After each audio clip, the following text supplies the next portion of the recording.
Realization lang ha, the best nakakampi sa buhay yung mga kapatid natin. Pero growing up, di ba kontrabida sila minsan? Hello sa mga kapatid ko dyan. Alam mo yan. Ganda araw ang eksena ng dalawang alagang pusa sa Baguio City. Panoorin natin to. Bakit kung patagulan yan? Seloso at possessive daw ang dalawang pusa sa Little Meow Mili ni Janine. Maski simpleng bagay gaya ho ng karton, bida sa agawan ng alagang sina Yuki at Yuna. Hindi nga raw madaan nga sa sharing o pakiusapan, kaya diniretso na lang na sa tamang sapakan. Pati raw sa atensyon ng kanilang fur parents, laging may contest kung sino ang #1. Kung may baby time with Yuki, you can never forget Yuna.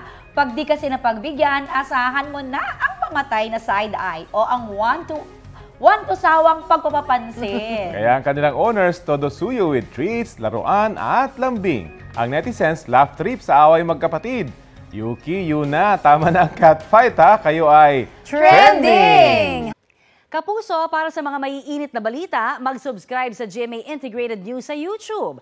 Sa mga kapuso naman abroad, subaybayan nyo kami sa GMA Pinoy TV at sa www.gmanews.tv.